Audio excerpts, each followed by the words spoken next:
Hi friends, బీరకాయ fry ఎలా తయారు చేసుకోవాలో చూసేయండి ఫ్రెండ్స్. ముందుగా స్టవ్ ఆన్ చేసుకొని కడాయి పెట్టుకోవాలి. 2 స్పూన్స్ ఆయిల్ వేసుకోవాలి. ఇక్కడ నేను వేసుకున్నాను. ఇప్పుడు ఆనియన్స్ని కట్ చేసి వేసుకోవాలి. ఆనియన్స్ని మంచిగా ఫ్రై చేసుకోవాలి ఫ్రెండ్స్.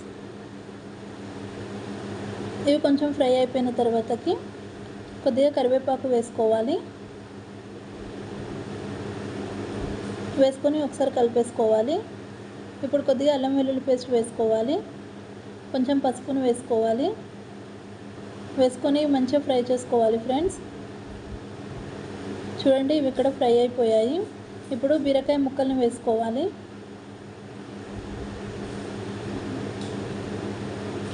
బీరకాయ ముక్కల్ని వేసుకొని ఒకసారి మొత్తం కలిపేసుకోవాలి. ఇప్పుడు స్పైసీనెస్కి తగ్గట్టుగా కారం వేసుకోవాలి. రుచికి సరిపడా సాల్ట్ వేసుకోవాలి. కొద్దిగా ధనియా పౌడర్ వేసుకోవాలి. కొంచెం గరం మసాలా వేసుకోవాలి. కొంచెం జీలకర్ర పౌడర్ వేసుకోవాలి.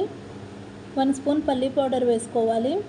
1 స్పూన్ కొబ్బరి పౌడర్ వేసుకోవాలి. 1 స్పూన్ జీడిపప్పు పౌడర్ వేసుకోవాలి. ఇవన్నీ వేసుకొని ఒకసారి మొత్తం కలిపేసుకోవాలి ఫ్రెండ్స్.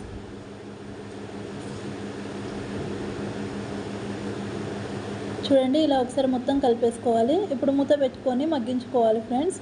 ఒక 10 మినిట్స్ తర్వాత మూత తీసి చూస్తే చూడండి, మనకి ఇక్కడ బీరకాయ అనేది మంచిగా ఫ్రై అయిపోయింది.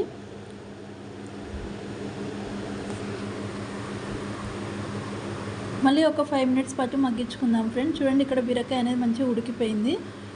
ఇప్పుడు ఫైనల్గా కొత్తిమీర వేసుకొని ఒకసారి మొత్తం కలిపేసుకోవాలి ఫ్రెండ్స్.